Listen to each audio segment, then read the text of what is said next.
Okay, guys, so then we start. Let's have a look because today it's going to be about what they're going to do during the labs, right? So it's about programming.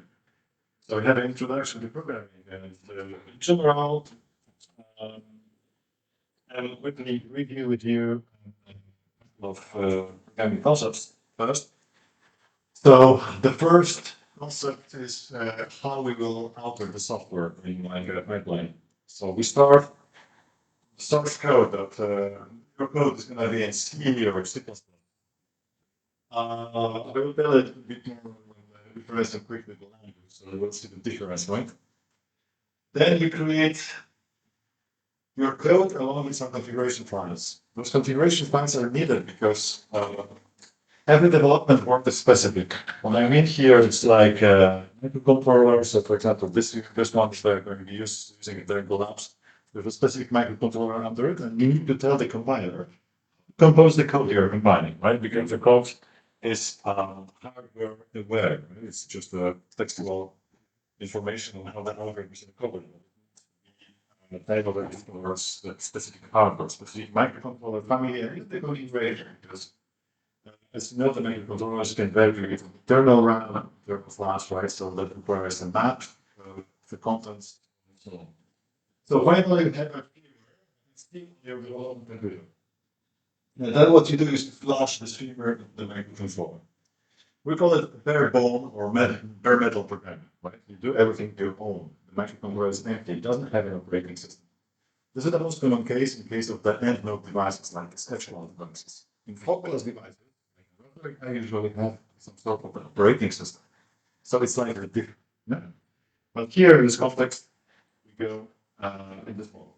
So you're going to write it in the C or C++. I mean, the C++ is a very limited language. Depending on the microcontroller and the software development. For example, some C++ implementations won't let you use fully functional classes. Just a structure and a set of definition. This is in case, for example, for STM. For ESP32, the compiler is, let's say, fully C++ aware of, right? But there are really differences between. So your code cannot always be straightforward for example, right? Even if this class is hardware, right? It's like, for example, doing some statement or whatever it is, it really depends particular software development needs, which is in regard to Microsoft control. What we need is integrated development environment. So it's necessary to have a source code, like a text editor, right? So you have entering a text. You need to have a writing support. Quite common nowadays is code suggestion. It is usually even integrated with the AI tools that can help you to upload the code, right? So you respectively design what you would like to have, and the machine is creating the code for you. It's like a recent, at least syntax control, formatting, help, sometimes best practices, like for example, suggesting your name is quite common. Regarding microcontroller world and IoT and embedded systems, there's a variety of solutions. Some people bring, some the vendors they bring the dedicated environment. Like the STM is something called STMQ. So they provide you with everything. It doesn't mean that it needs to be running this particular environment. Because the compiler linker, the second part is compiling and building executable codes. It's a very command line tool set. It is usually separated from the editor. So there are universal solutions, and you will use one called Visual Studio Code. But let's switch to slide just to show you how it works. What is also needed in case of the microcontroller is a library manager. Library and SDK manager. What I mean here is that years ago it was like we were downloading something from GitLab or from the vendor, unpacking it, installing, right, and eventually updating. Nowadays it's automated. In particular with libraries. Libraries are important because they bring you an easy ability to build quickly or software regarding, in particular, hardware components connected to it. For example, LCD, general input output, right? So all the hardware Nowadays, no one is authoring it from scratch. Obviously, if you are like a very creative person, you can have it write it on the SPI or explicit communication layer on. And that's ridiculous. The problem is that there is a plenty of libraries. They are not necessarily cross-platform. So some of them are universal, some of them are not so universal. Also, they are some particular class or even some particular device or family of the devices. So library manager will help you to survive this one. Library managers nowadays, they are usually somehow related to what we call repository. Most common is GitHub. Worldwide public are rather GitHub. So GitLab is usually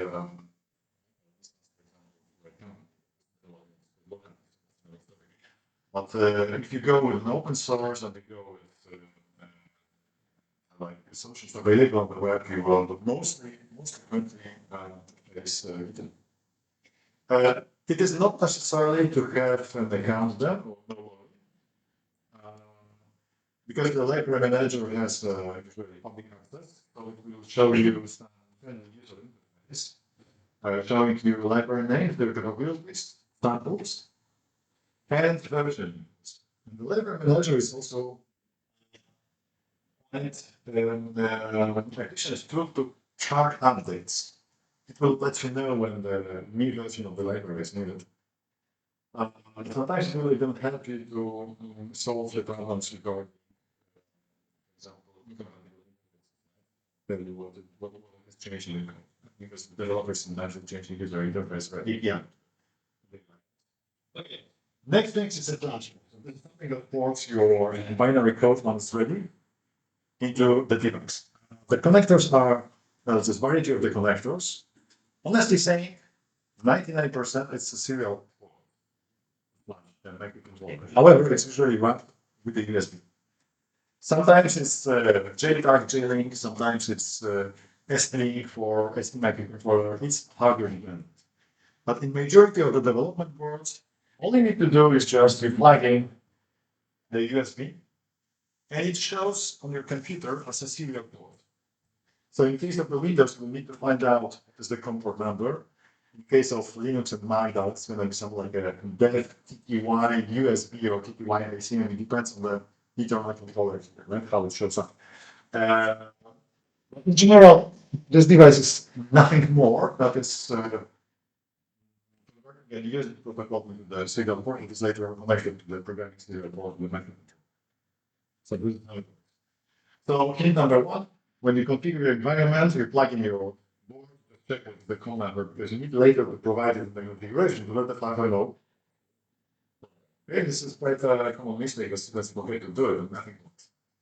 Because they use config the device config. Finally, the debugger. Well, honestly, debugging is sort of tricky in the case of microcontrollers because they are real-time devices. And you need to face a real hardware. So the computer you're working on. So the answer number one for the answers, there's no debugger. So obviously you can have it. Majority of the development boards won't let you.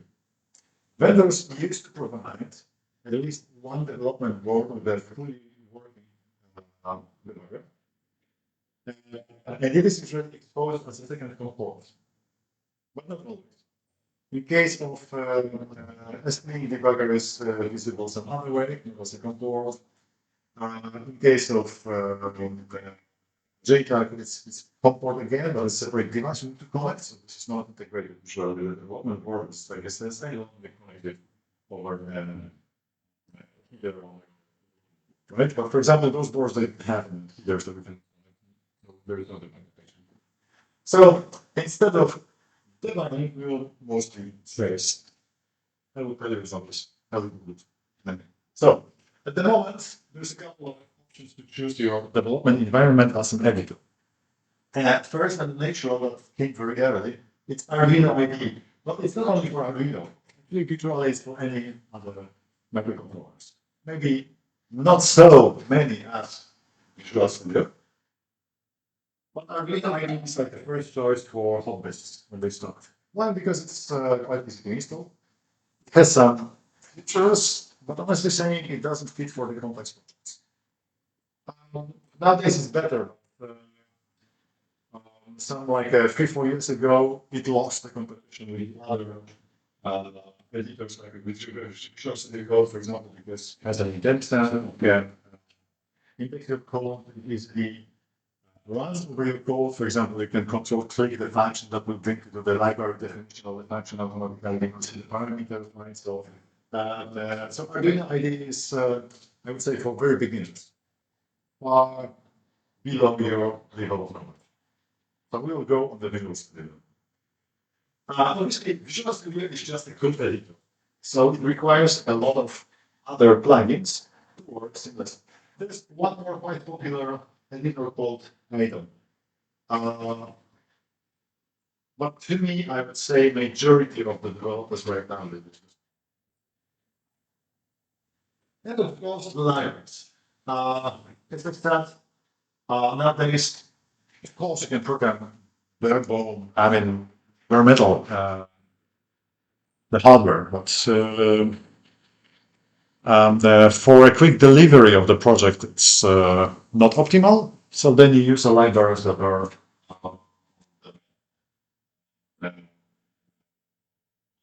make it right? Integrated user the repository that comes. For example, like library manager with the platform mail that we use. Now, no, maybe no, maybe it looks like not very, sorry, not very friendly, isn't it? It's just like a source code, so uh, not very sophisticated. As I said, this maybe uh, to use other microcontrollers than native from Arduino, you need to install it platforms. And sometimes it doesn't even automatically install the underlying development toolchain. Just gives you instruction to do it manually, right? So it's somehow not very user friendly when you go beyond the standard development. Library manager exists, but it's rather limited. I would say editor to me is total that. Very, very limited capabilities. It doesn't support the development as the other things do. So out of the box, you get all the Arduino APR onboards, some Intel Galileo, this one, and that's everything the Windows 10 I core. So somehow it was there. This is what the library manager looks like. It's just like try to give it a name and find board, and then it looks quite similar. I believe they use the same console just to operate it. On the other side, if you take a look at the Visual Studio, this is how it looks like when the platform area is installed. So you do have a fully functional project tree with many files that you can have. Moreover, you can have many projects here. Now, important part, because many students are looking just to compile it using some run at the top, because they have this custom using this regular Visual Studio that has a compile, debug, build, and so on. Because we rely on the platform plugin that is installed, all the tool chain configuration and execution must be here in the bottom, in this panel. Okay, so we use this blue panel in the bottom just to continue. Great feature is that we have a contextual command lines. So for example, if you are programming in, let's say, Python, because it's also possible here, you will have all the content environment configuration already in this context, so we can use it from the command line, and this is also in the platform IO, right? So we want to have access to majority of the tools that are no longer available when you go outside of the Visual Studio into the regular command line, because there's no very much set.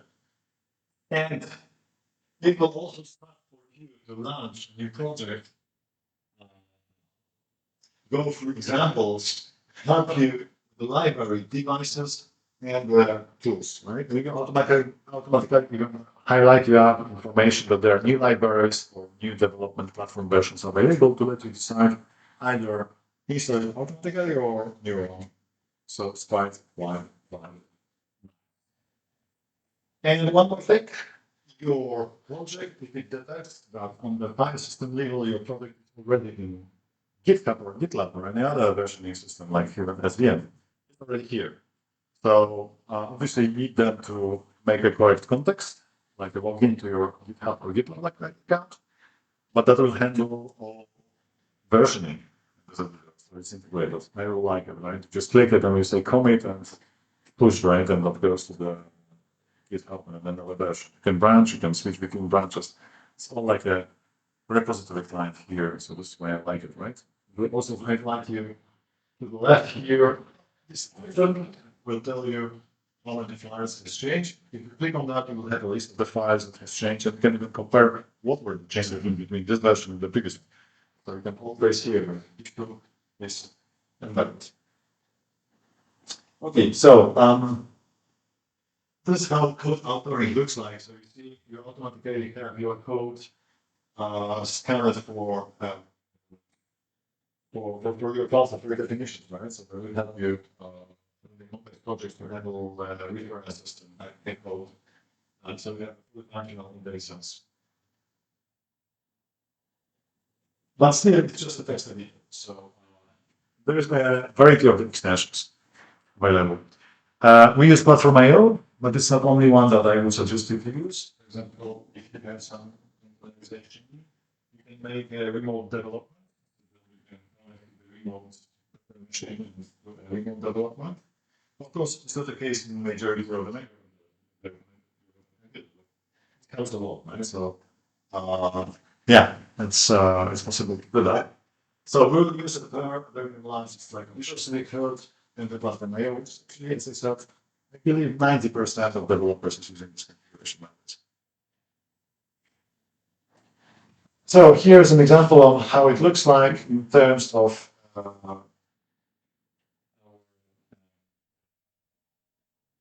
implementation configuration. I would like to pay attention on how to install it in case you want to install it on your own computers. It changes from time to time, right? So some steps maybe slightly look different, but the general concept is as follows. So we have an editor, which is like a Visual Studio Code for Adam. Platform IO is also for Adam, right? And Platform IO is like a light manager, right? It's not a development tool itself. It pulls the development, software development kits from for the particular hardware platforms, right? Either it's for Raspberry, SP, or Arduino, any other, right? As you will find the majority are actually all microcontrollers, because honestly saying, it became a worldwide standard now. So even for the STM, yeah, it is here. So you can program this. I prefer Visual Studio than this ID Cube. Simple stuff. So you need to download it. Go to the extensions, files, extension, Platform IO. Give it an install. You see there's thousands of extensions. I used to also develop some database solutions for that because there's like a Postgres plugin here or MariaDB or any other database stuff, right? So yeah, you can use your laptops as well, right? So that's the reason I'm just telling you how to install it because, by the way, there are two things you need to remember. One is the front side, what you see here. Standing behind it, Platform IO is like a set of the command line tools, and it's called Platform IO Core. So you can always do everything you do from the editor, you can also do from the command line. But it somehow installs twice. So first you install this Platform IO IDE, and that under the hood installs Platform IO Core. You need both to let it be. So you see, there's a number of the platforms, right? Actually, all you can find in the existing sequence. In that case, I just gave you an example of using our data, but you will use a bit specific. At least 8 to 16 standards. Or at least specific. Nice thing is that it works. Let's see, it works under the background, right? Just let you as it was informally. installed. So that's what they like here is not blocking calls, right? You don't need to wait for the install. So we have the platforms installed. Here is a development board. It's like a smaller version of what we are going to use. Of course, for Windows, you need to use, it doesn't detect, you need to use special drivers. Majority it will help you automatically go through this Windows update, but we can actually install it. Under Linux is out of the box. Under Mac is out of the box as well. So usually it's some CPU silicon round controller, right? And then what you do is you can check the devices and see the won't work instead of going into the control panel window. So you can see it here, right? If you click the devices. Then you create a new project. And then you need to select correct development board, which is not always easy because that's Microsoft table for your development board. So you only use a different one and your laboratory much more mistake what to choose for the device. Here.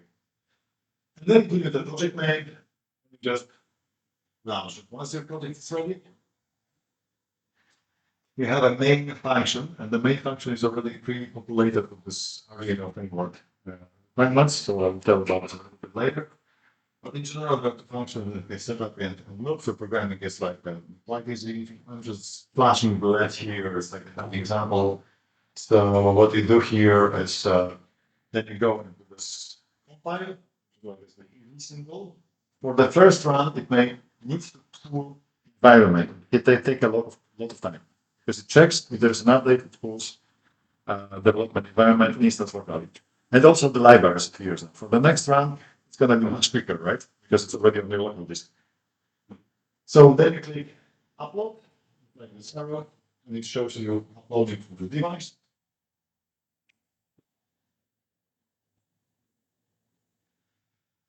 And then it goes. It's like a hello world and the embedded systems flashing logic. Obviously, you can also trace this here. So the same port you use for programming, after you program, it's opened for receiving the messages. There's a monitor here. So when you compile and you flash it, and you flash it will send a plus symbol or the serial port. So what you do is you click on this once it's programmed. You click on here on this icon which is serial monitor. And then it connects. And you see that it's flashing and sending you flash. This is how we trace. So it's quite important because for a majority of the projects, you will face the problems that you actually do not observe the results desired, or even sometimes honest. That's a very good idea just to trace, just to send a message to the serial port to see where are you with your code. To see either you succeeded or not, right? Because you don't have it about it.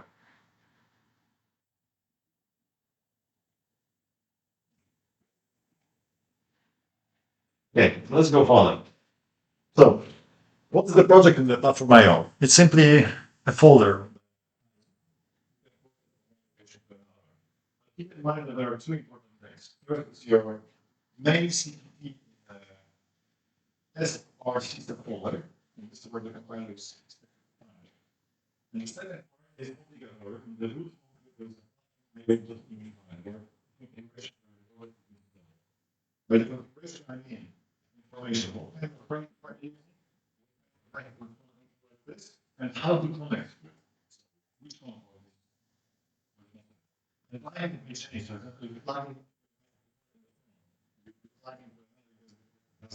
changed. And also install libraries. You specify a libraries here, right? Which libraries are being used by your project. So the library manager can later on discover it and download it. Okay. Now let's get back. If you would like to use Arduino IDE, it's still here, valid, but I really discourage you to do that. If you want to do it, you need to install additional boards because 8266 is not currently installed by Arduino, so you need to go through this additional board manager. So go to the preferences, you provide here additional board manager, JSON file, it's on the web, and you can install those components. In case of platform I/O is much simpler because you just step into the boards and it automatically has all the boards it recognizes in the repository, so it will tell you either uh, it knows how to program it or it doesn't. So if you find the board here, you're safe. If you don't, then you need to find out perhaps some clones that is, Chinese manufacturer, they create a lot of clones. They have different names, but finally they are based on some common designs. It's quite common to use just a name, refer to the web. Usually someone is already programming that. So if you have like a very new board, you may struggle. It's like a board that has been sold for a year. It's hundreds of thousands of people are already using that. So they tell you how to configure platform I/O, which one you should. Eventually, it is possible that you may write a definition for your board yourself. But it's quite complex because you will need to provide at least a memory map. So you need to refer to the hardware documentation and find out which part is, for example, for the bootloader, which part is for the code, which one is for the application, which one is for the storage. So we need to work on that. Actually, this is the way it's done, so you can recover it. When you start it in your project, you can see that the dot platform I have libraries and also the development of that. If you go deeper and deeper and deeper, finally you will find all those files. So you can refer to it if you really need to set up a new platform, right? So you can base it on.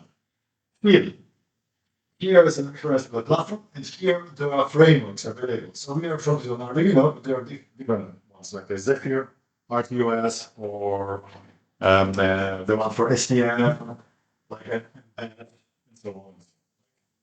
Okay. So let's go for the quick C and C++ programming with Arduino model. For those who never been programming that, this is just the first question. Any one of you ever been programming for Arduino? Yeah? A little bit. So you're the only one that knows. So let's go with basics. So we'll go with the syntax, data type, variables, functions, and the program structure. Okay, so first of all, end of the statement, as usual in C++. Also, using buckets to make a part of the code, so we can have like an if. There's more than one instruction after your if. It's still to show you need to make the bucket similar to the loops line. Double slash is comment. If you want to make a comment block, it's slash star. Regular like in the C++. Actually, that's very useful. Why?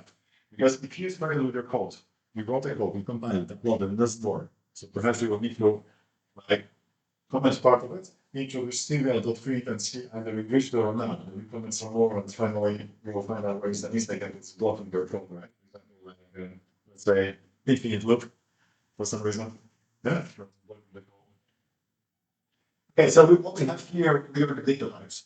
It's void, as regular, the types definition, so it's like nothing. Boolean is 8-bit. It's not 1 bit, it's 8-bit. It's kept like a byte.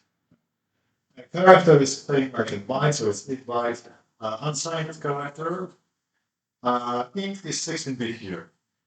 Unsigned int, war is also 16-bit. Long is 32-bit. Unsigned long. Short is 16-bit. Float is 32-bit. Double is hardware dependent. Can be 32 or 64-bit, so it's like a microcontroller specific. Why? Because sometimes it's hardware accelerated and sometimes it's not. So that really depends either it's hardware or software way implemented. Now, two kinds of strings. Lowercase string is like an array of characters. But the uppercase string is like a class. So this will remind you, for example, like a two upper to lower index of and so on. And of an array of any other type. So, in general, data in the memory can be referenced directly by the value. It's like a C++ post as well. And simple types are referenced by value. So if you pass an argument to the function like int, byte, and the other simple type, it makes a copy of that one, right? And we will have a copy of the value, the original one. So if you modify it, that won't modify the original value. Remember about it. But the opposite is referenced by, referenced by a handler or a pointer, as we say, right? So in case of the array, You just provide a pointer to the array. It usually refers.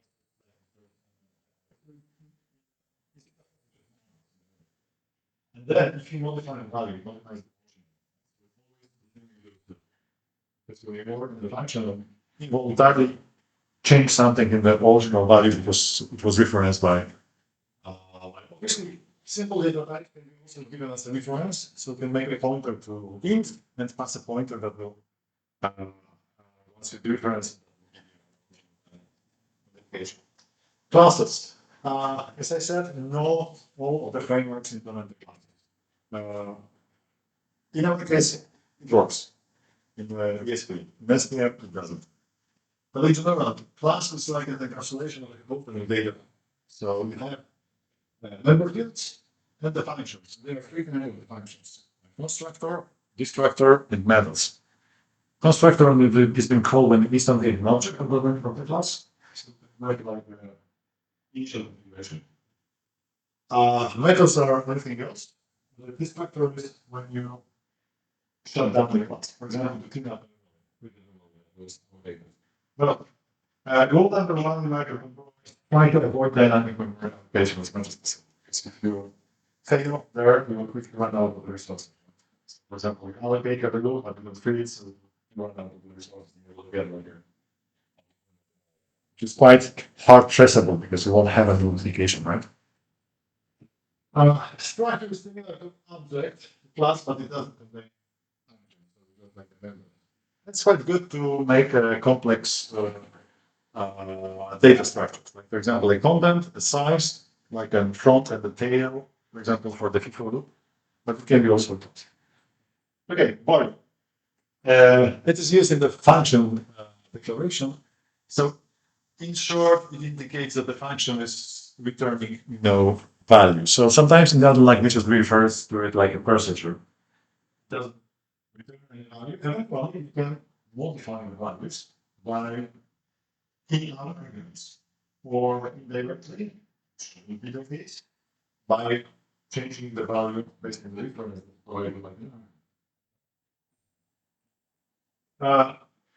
In general, void is a pointer to nowhere. Technically, it's really pointer to zero.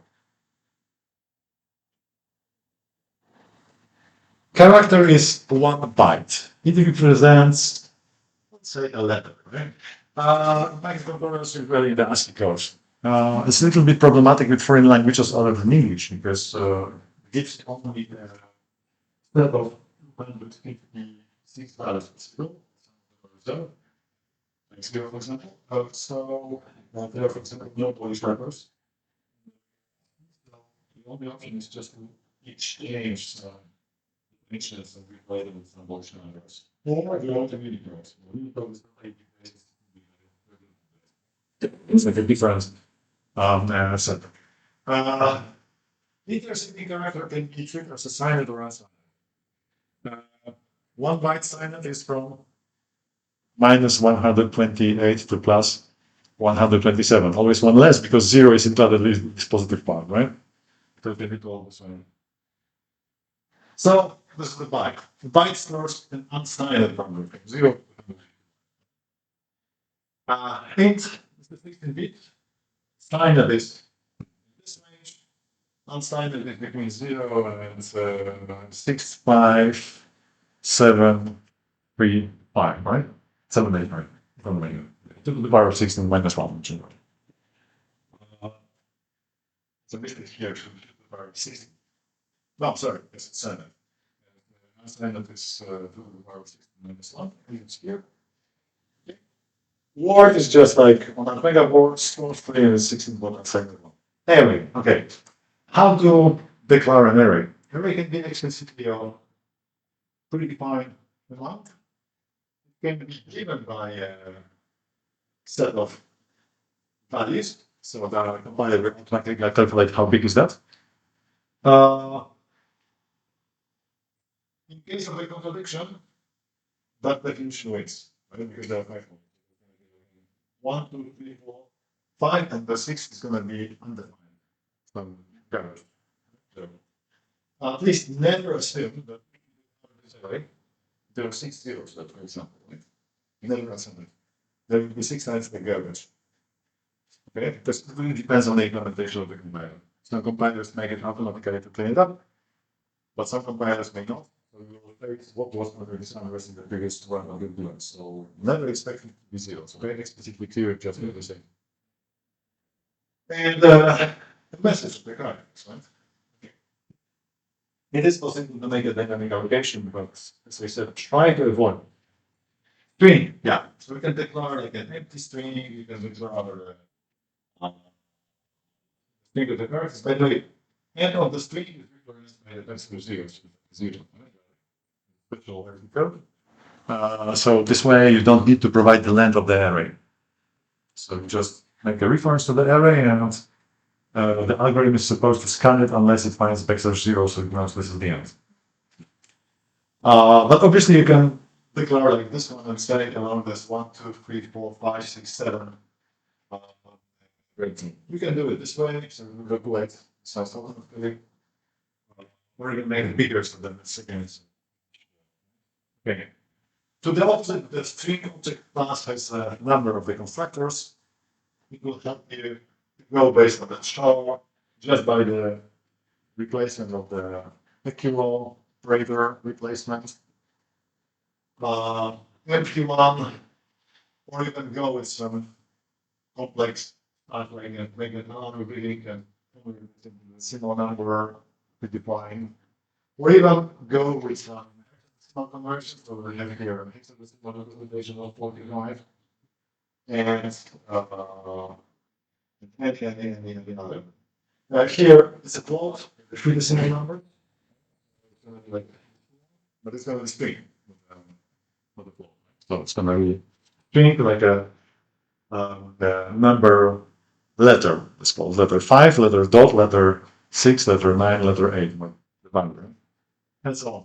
But there's a number of the methods, for example, to data conversion. Okay. Now variable scope and how far the variable is visible. Obviously, in a simple program, you usually define the global variables, right? So we declare that it's our main.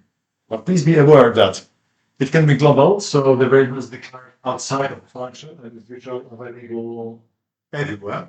So think about the main as a function as well, right? You have a loop and the setup. So if you declare it on the global top, every member of your code will have an access to the global value. Sometimes it's good, sometimes it's bad. Depends on the use case. Local is visible only inside the function in which it's declared.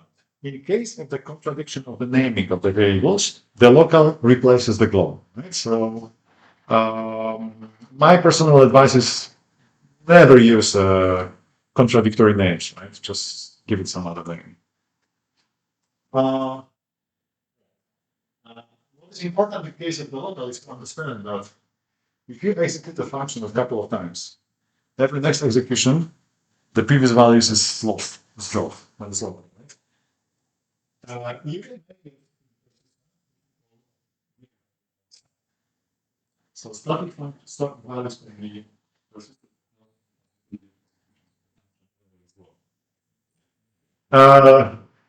what is a volatile? Volatile means that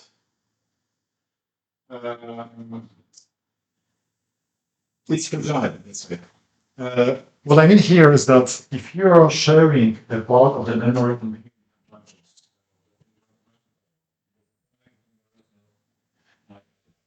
I would say if you get on the third, so the variable can be the store of the variable should be case it's every time loaded from the memory.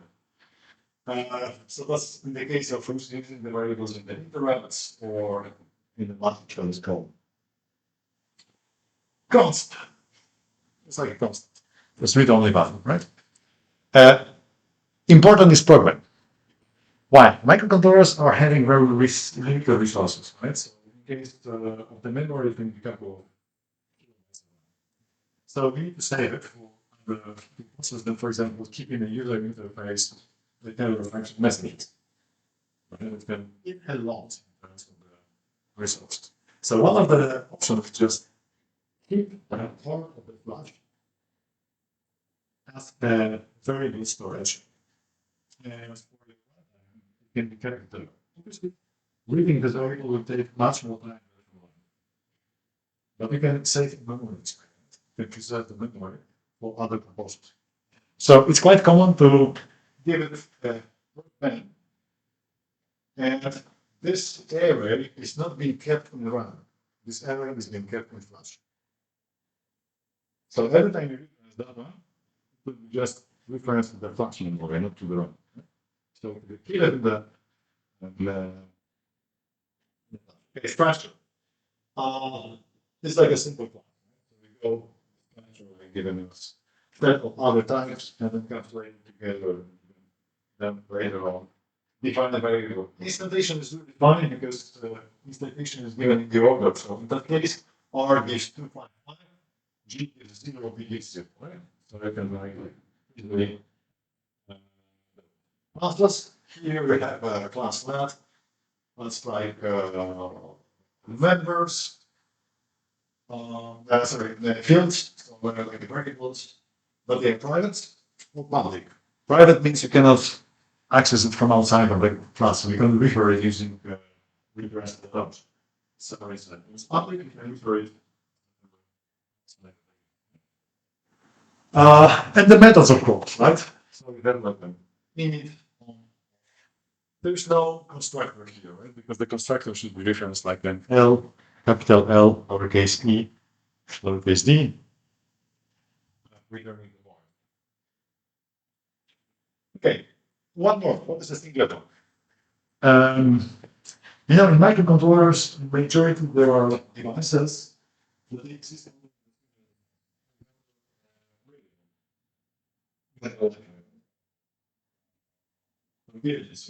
So there's just only one white one. So for that, it's going to be usually programmed as singleton. So the singleton is just a function that is already labeled and created by the framework. So we don't need a specific user. You don't need this is the same as speaker. You don't make a serial EU. It's serial begin, you don't know what serial creating image.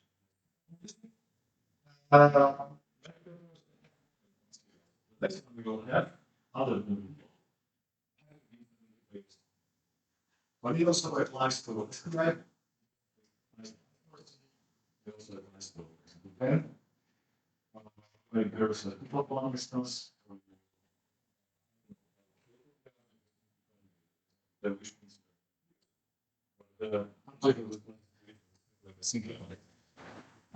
So there's always just one. Okay, communication object. As I said, they are instantiated as singletons for the majority of the.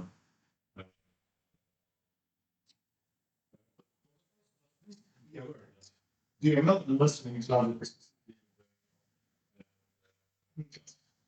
we don't use iPerson, and so we don't need to have the iPerson. That won't be this. This is the library, this is the big exception. And the one special is considered is always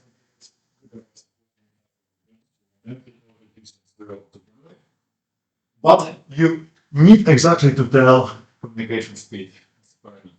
And this speed needs to be one-to-one with the configuration of a monitoring component on your computer side. So, for example, the platform I/O is specified monitor equal 900. And here is the same. If you fail to meet one value to another, you have some tiny. This is the portion file which is going to the testing in all next time. Okay. So we explicitly need to call serial begin. Of course, you could the third or the second line of set of function in the Arduino. The model I will refer to it. Sending something over to serial. the easiest, the two functions we need to get familiar with is like a print, which prints something to the serial, and print line, which in class and the line that comes to the next.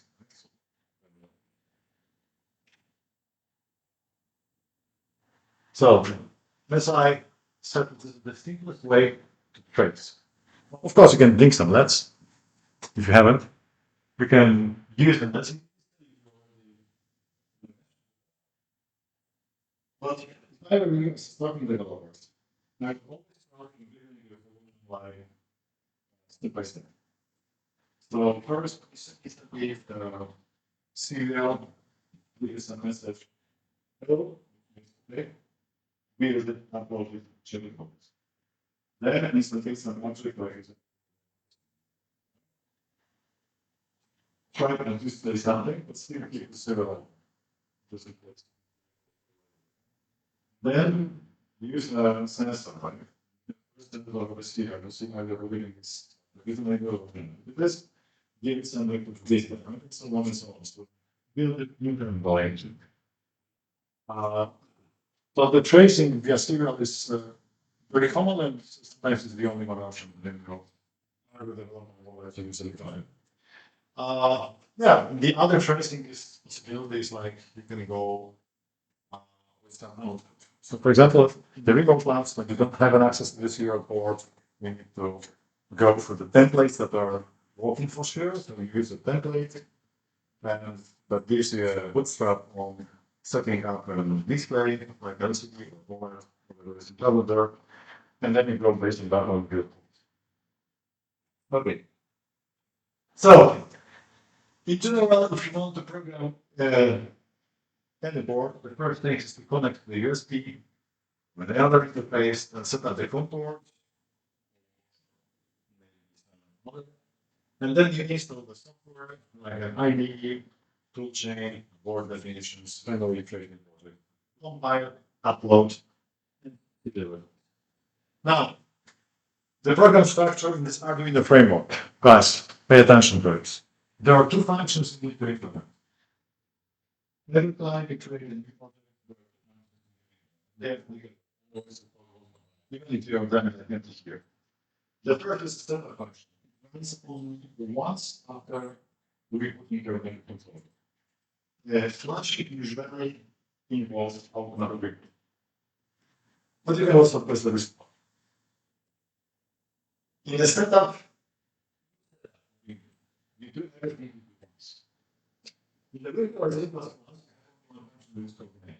so if you are in this manual controller, you always like first create some setup, and then you go into the infinite loop. In this case, the other function, loop, is repeated. But it's been called when setup is finished. So first, you go to setup, once it's finished, and then go with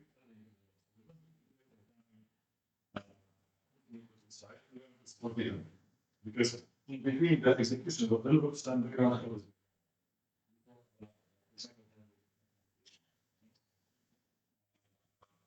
is going to the ground. We've been also inside. So you just write like a one pass your main and for that reason, because those functions are separated, as you see, you need to pass some information from this function to that function when you use the global variables. Okay. So some structures. First, operators. Remember, arithmetic is natural. Mind that in many cases you will use a remainder. Why? Well, your microcontroller is working virtually for a very long time. So, for example, we have from 0 to 1000.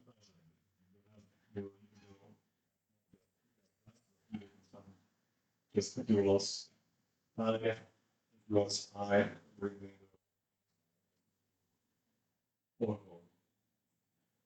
multiplication, addition, subtraction, division, natural, right? The sound operator. Remember about the big ones.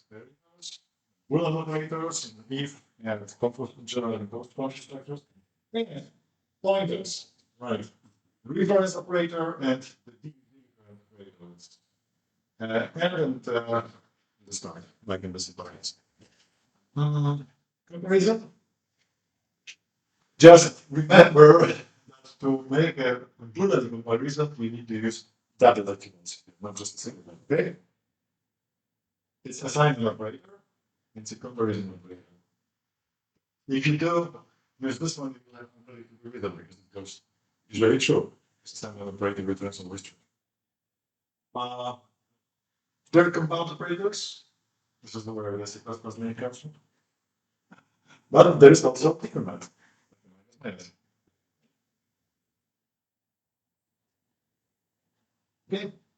So the main loop, for example, may look like this.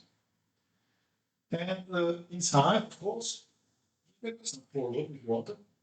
So in the case you can declare the value either intervallic. You can have like a global variable, but remember to instantly if you put 0 always before you start, or you can just give it here, like I equals 0, and then declare it here, I equals 0, rather than that. Common reminder to the students, you go with 0 based iterations or 1 based, right? Remember, if you are 0 based, between 0 and 10, there are 11 values. Yeah? Just for example, not to go in an array indexing out of memory, out of bounds. Quite common mistake. Anyway, and arrays are referenced 0. The first component is an address, so it's like an address plus 0. Okay, for it, we can easily continue if you want to. So if you want to jump in the values, you can go with the continue. There is a continue operator. There's a while loop if you want to. And the do while, the difference is the while loop checks in the beginning and the do while checks by the end, so it executes at least once. And then the conversion is good. Okay. Switch case. Guys, the C++ for Arduino or stuff, you obligatory need to break because otherwise case, then break. Unless you intentionally want to go through other options. And also a default. Just good ahead. Anything else? A short version is very useful to make your code clear. Because you don't need to use the brackets if you there's just one instruction. Even if you go with else, right? So there's just one instruction to go without the brackets. But if there are more, you need to use explicitly brackets. Okay. Function. As in the case, so you define the function which is returning a character, and you do some int as a number.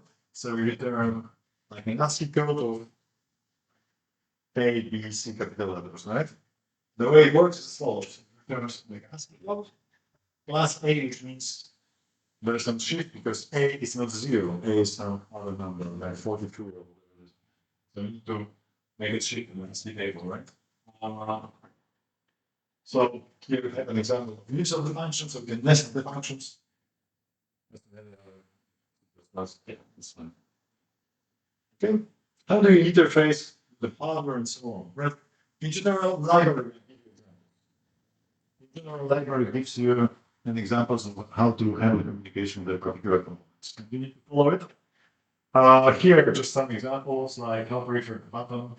So in case you explicitly refer to GPIOs, you first make a pin mode. So instead of pin mode, tell it either it's an input or an output.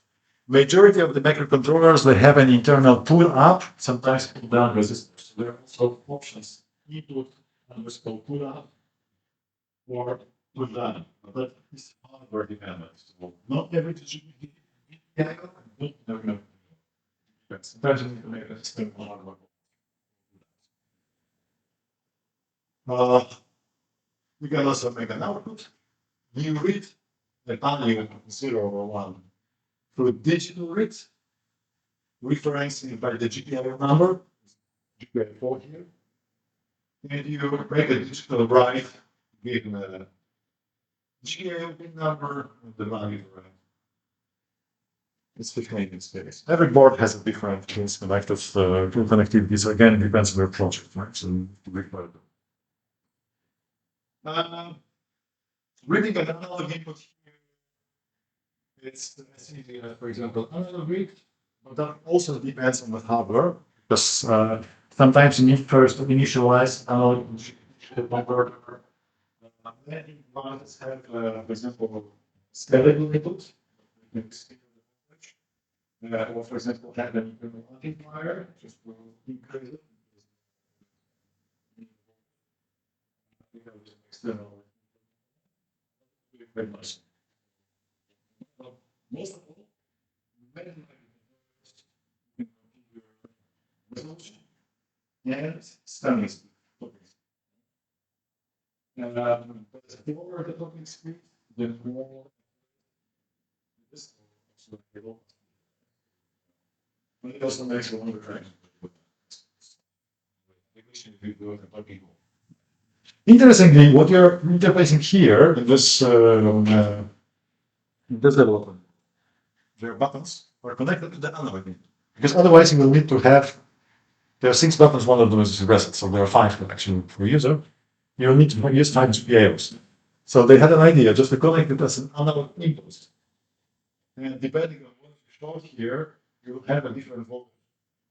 So this is how it goes. Okay? But there is one drawback within the laboratory model. So, right, how to make a control and make an analog output. Again, depends on the microcontroller. In case of Arduino, it's specifically as analog drive. For ESP09 implementation of that analog drive, the tool is like you create a closed accumulation to run memory.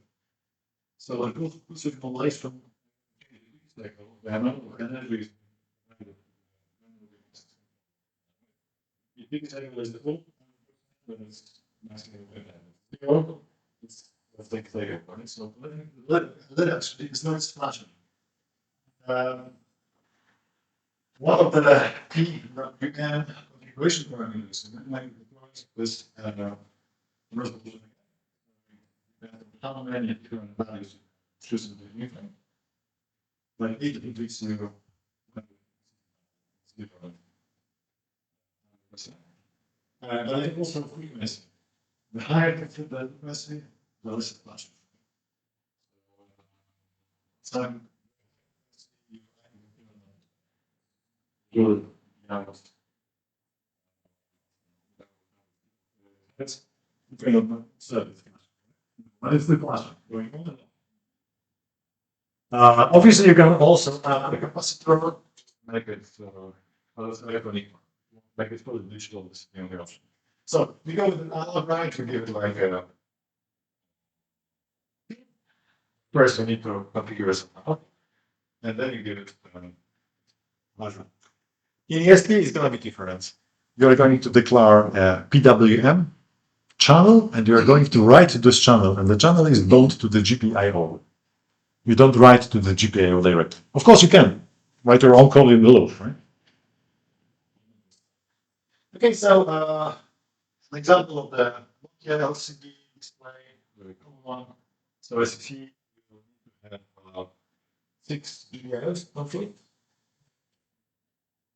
And here is a declaration. So what we do is this API based thing. So what we do, the code it's good that we either make a define or make a counts of the pins, just to refer them by name, not by value. And then when we restart it, we make it logical, understandable for the developer. That's not the best knowledge.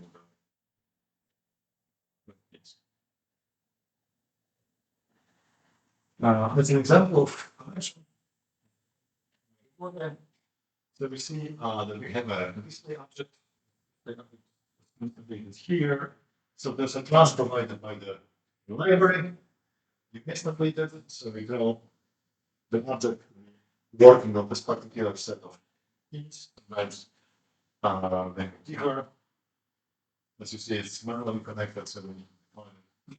And then we use this object to control the display as easy as usual. Setting the text size, sometimes you can also choose the font. And it's .graphics display, you can choose the font. So sometimes the color, this one is like white. So, just here, you can only make it like background or foreground.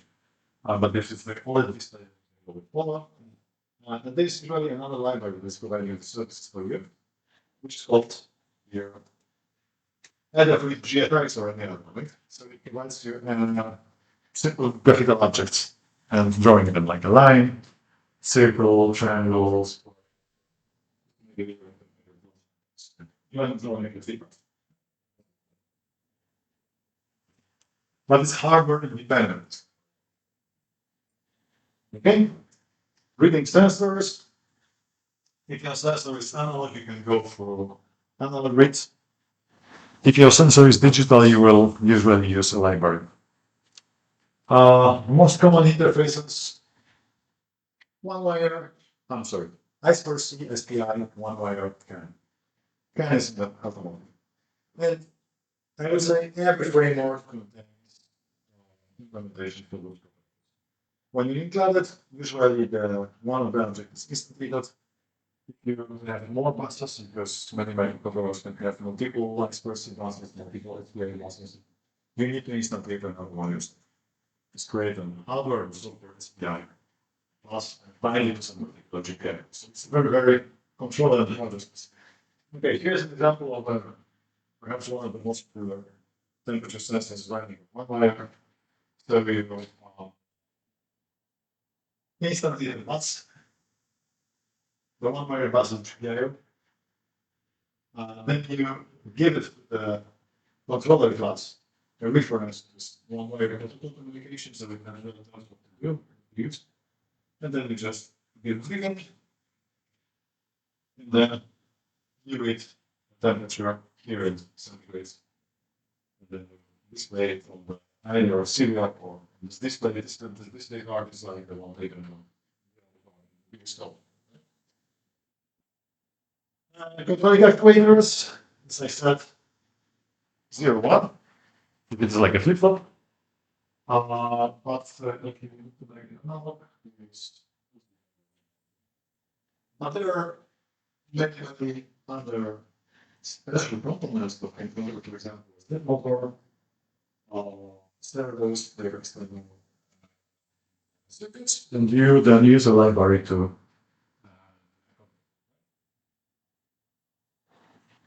So here we have a servo. Servo is perhaps a special case because original analog servo, either small or big, based on the standard FDM signal, which is defined first. Zero rotation to zero is 1.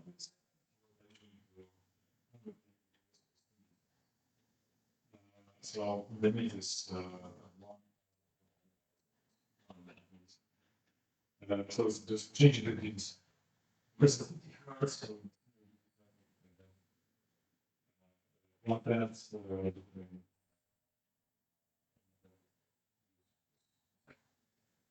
What is just the reality is that it not necessarily goes, the manufacturers not necessarily follow guidelines. So if you use a standard one of this most popular MG 97, you will see that it doesn't operate 180 degrees. So it extends minimum the maximum. And it's always given by the manufacturer. I don't know why it happens, perhaps like random implementation, that's what comes to the mind. But they explicitly give you quite a bigger chance. For example, for this one is from 500 microseconds, make it fully 0, and to make it fully 180 degrees, it's 2.4 milliseconds. So your servo will operate, but in the lower range, like 153 degrees on the range. That's a really hard. The standard servo is supposed to be made in lower and warm and Okay. You can control the fun, right? But again, it's microcontroller depending. So the fun is like consuming a lot of energy. So you need to go with some thermal amplifier like a MOSFET transistor and try just open and close it very quickly. But control it using some other external resource. Okay. Now I will quickly show you some advanced techniques that you may use during your labs. First, perhaps you found in the code that I was using a delay many times. I didn't remember this function yet. For example, here it means that your loop is being doing something, then it's been out for 5 seconds. And in that time, your microcontroller is doing nothing. It's just sleeping, just hang. Right? I mean, okay, modern microcontrollers can do something in the second core, you have to, or if there's nothing further that can be broken, but in general, that breaks your execution. You can do nothing in this moment, right? Here, so it doesn't make any sense. So actually using delay is okay if you want to do some early prototyping, but it's not an idea just to do it with the final code, because it just makes a blocking call to your algorithm. If your algorithm is done, it's fine. So why using that one is better?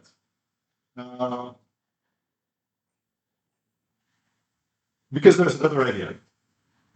We call it timers. Honestly, devices benefits consumer cost. For example, you do the measurement, you the network, you take care of the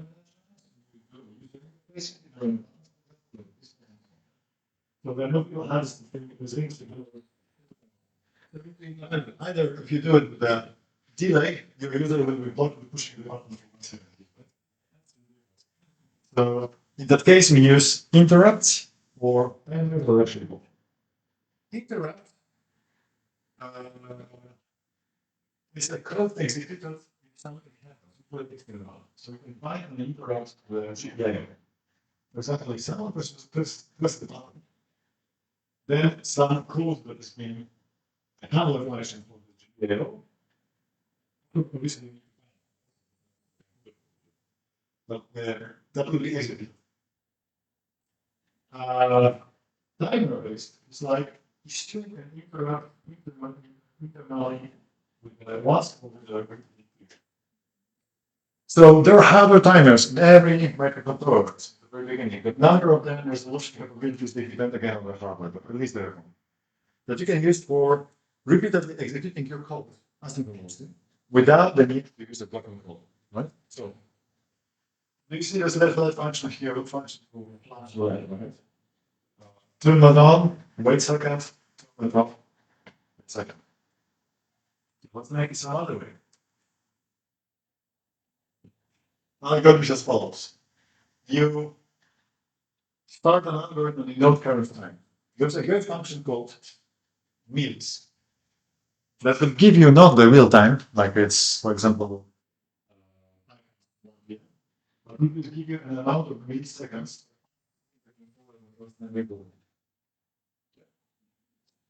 And then you know the time. And then you check if and amount of time you want to repeat it, for example, 1 second here, is to switch it on and 1 second to switch it off, has passed. If not, you do something else. If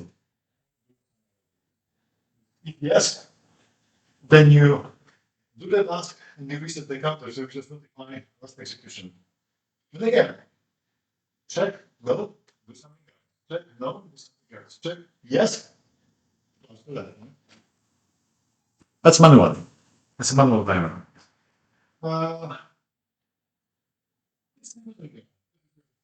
You don't have it. The drawback is if you want to go like 1 second, sometimes your code have to run up to microseconds. For example, implementing then executing a task can give some order. So it's going to be like not 1,000 seconds, 1 second, but 1,000 of one. But the order and accumulate and break your button. So in that case, it's better to use hardware timers.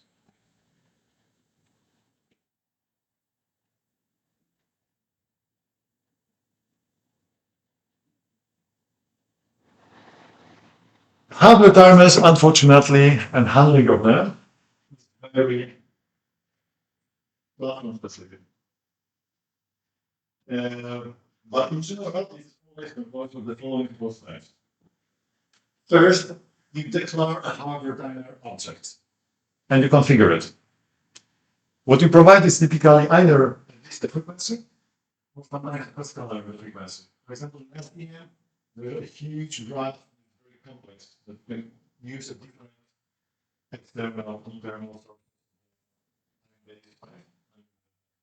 layers that use scalars and other configurations. Then you attach an interrupt handler. This is your implementation of the function you wanted to happen when the time ends. Then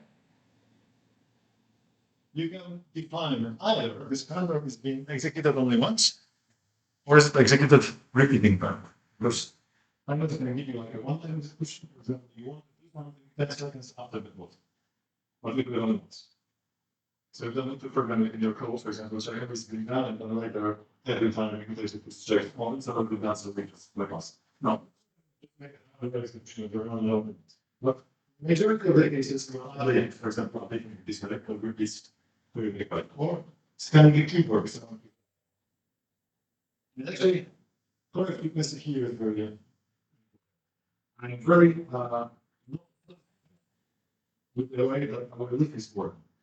Because you can push the button, but this is you will not know even with the rest very flash. So I did push the button, but the scanning frequency of the keyboard was too low. We didn't catch the press. So configuration depends on the application. Then we define an execution period calendar, which is again important to notify that your handling function in no case should execute longer than the period between consecutive execution, right? And then you enable the timer. You can control the timer in your code. Enable we say because we can very based on it.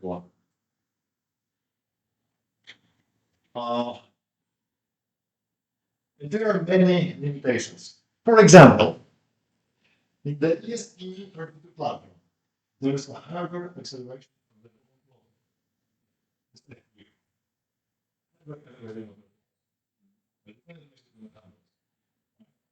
because you never know which one handler is ESP32.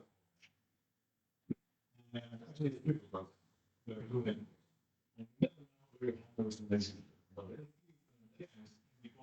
one call. If unfortunately your handler goes to another call, you throw an exception of the execution. This is happening in use because there are software. So there are some limitations you need to be aware, okay?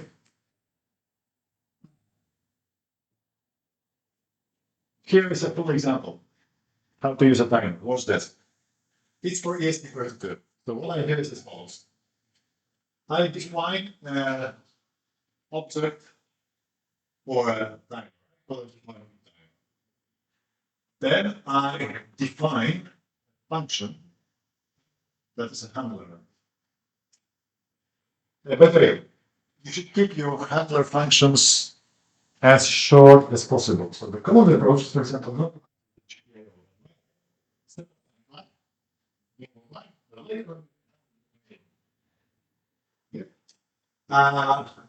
so what do you do next? I do the timer beginning, saying I'm using timer number 0. First, in ESP32, in this board, there are 4 timers, but there are versions with 8. Arduino has 1 or 2. I don't tell them. So I instant data. Later I can check with what successfully, right? Because the object is no longer listed with its trigger. Then I attach an interrupt handler. So I take an address of this function. Here you have a different address, so take an address, bind it to the diagram, and then I configure it to run over every counter times. Now, watch this. This timer works with the accuracy of up to 1 microsecond. So I provide the counter to the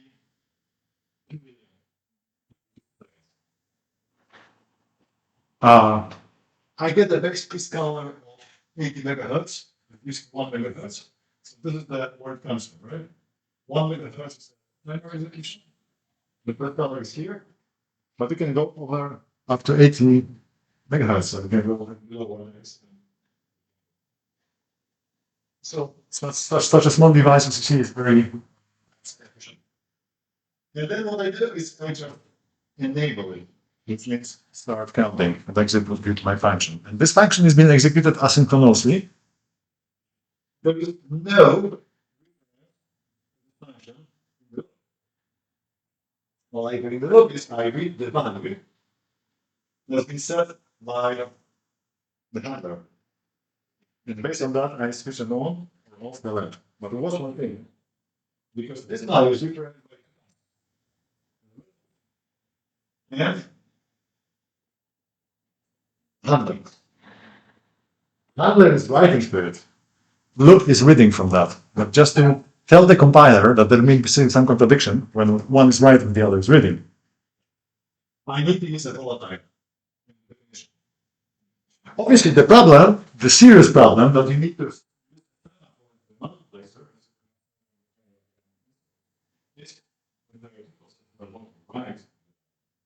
one is writing and the other is reading. Then use all one race now. With two numbers. So then these examples. How to break this down. Numbers. Sorry. Okay, another example. How to handle that switch problem. What is the problem in handling switch problem?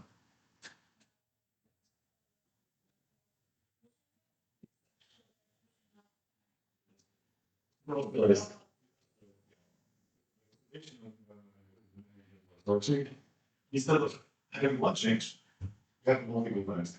We call it the bouncing. So the method to get rid of in this case, I'm using an example where when the button is not pressed, the logical one is logical. The shortest will get 0. So you have this 1 to 0. This you will have like what to do? Well, this time usually lasts somewhere between 15 seconds and 20 seconds. The first thing you can do, the simplest, the bouncing mechanism is to do as follows. You check if the button is low, and it is not being pressed yet. And then you wait. Like I said, your code is blocked. You know, with this way you can make a communication. Right? Instead,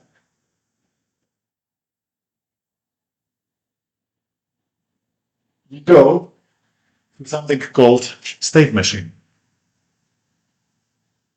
The state machine can be implemented. We need the ready ones, and we're going to use the right theory. But it works as follows. Imagine the button is being released. So my example is one, right? But usually whatever it is, it's been released.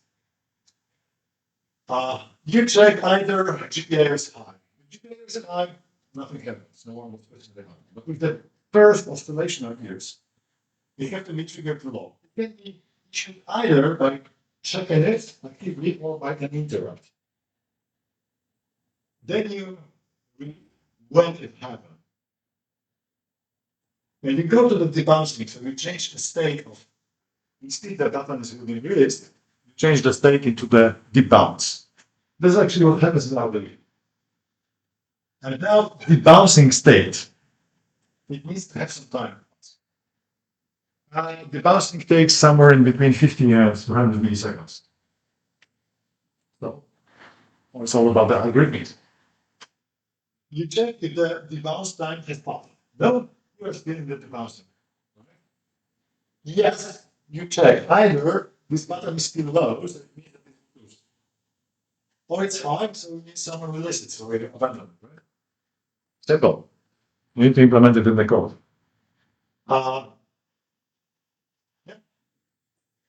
Okay, some hardware specific considerations. First, many mechanisms are specific to the hardware of the microcontroller and the peripherals. And in particular, they are timers. So the way you instantly the timers, the configure the timers on the code level. Interrupt handling. The way you turn on interrupts, turn off interrupts, set their priority because it's also with the priorities. Analog to digital conversion. So in short, analog write. Usually using PWM signal. Either you need to use an analog write or you can or you need to configure, for example, first a PWM channel, bind it to the GPIO, and write to the channel appropriate duty cycle. Digital to analog conversion, analog to digital conversion, which is like a reading. So you usually can make an analog read. You can also, majority of the microcontrollers, as I already said, you can set up resolution, you can set up scanning period. That impacts quality of the measurements. So, for example, noise, which is like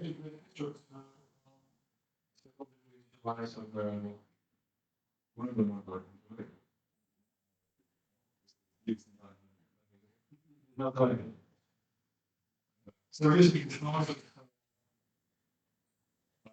actually it's not about sometimes measure with the measurements. So we have some option lower the accuracy.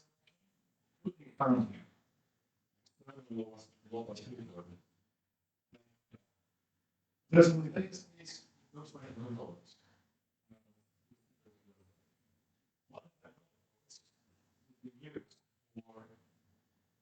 checking with the 1%. One in none of the ways to some monitoring of this gift. Not this. So that maybe convert and just take which will be alive. So every single platform has some drawbacks. Networking, yeah, if available. Hardware accelerate the security, also it's hardware specific. Mechanics secure code and so on. And as you say, mechanics are different microcontrollers. Some can be put to sleep, some can be something not, some can be shut. Everything. So yeah. So it's very hardware specific. So most of those aforementioned facts they are implemented in the native implementation of the framework.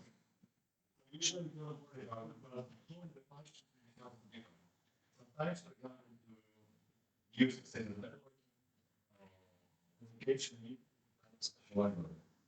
Just not in this yeah, I'm supposed to do. And sometimes you need, for example, some mixed libraries. But that's the thing, the nature of the functions are like underscore something, underscore something, and so on. Or in the samples. Now, quick sample with code or Arduino, that's a good start actually. So, that's your hello world or the serial board. So what's this first?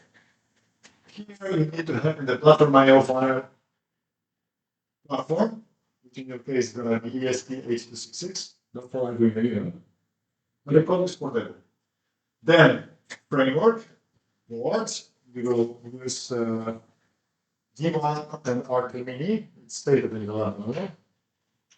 Upload port, which is your port number, so you need to discover it yourself. Monitor port, again, your port number, and the monitor speed. The monitor speed is specific for, so you define it. But later on, you need to provide the same value on the receiver side. This is one of the standard speeds of the serial port, so you cannot go with any other. You can go with 900, 4800, 2400, 11.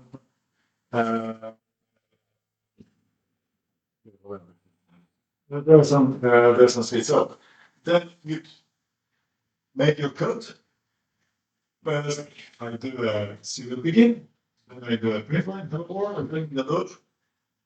I make like a dot here, and it gives me the result in the body. So what's this? Compile, upload, and then body. Remember, blue bar the buttons for bar. Yep. Okay. And this is how it works in case of the Arena ID. Maybe it's clear here. They also have this monitor, stores and separate. But there's a moment that your project is becoming to be more complex, and then it's far better to have one separate members. Here you can only have like a one highway. You don't have structural folders. You don't have it at all. Okay. Blinking roulette. Again, configuration. I'm not using the monitor here, so I'm not instantly serial as at all. Instead, I'm using a let on GPU working. So I need to make the payload this output. Right to it. And then define the functions. Like plus and GPU. We got another pin that is just call the same function with another GPU number. This is how it looks in the using LCD screen, this one.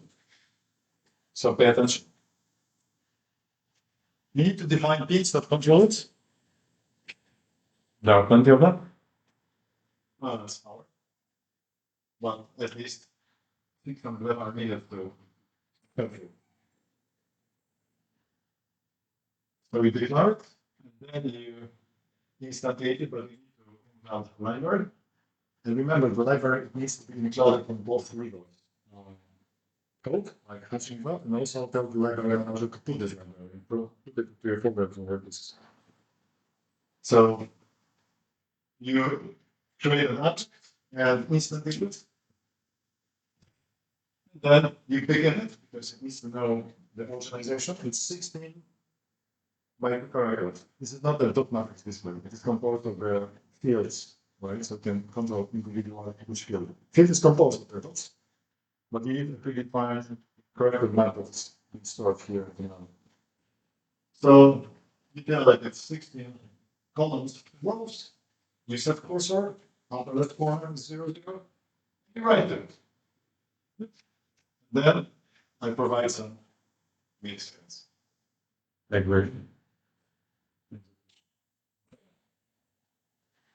this is how it looks in the not from my own, but this is also an example of written in the buttons. But you will need to find it yourself. I do suggest to use the definitions like those.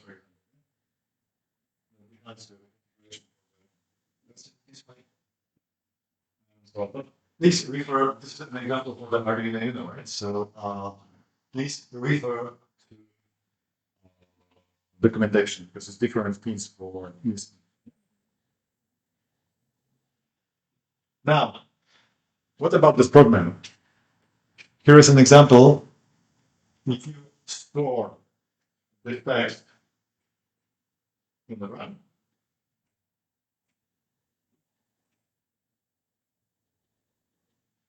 and then the function. 10 less. maybe this could be helpful, but if you have like 90 hours to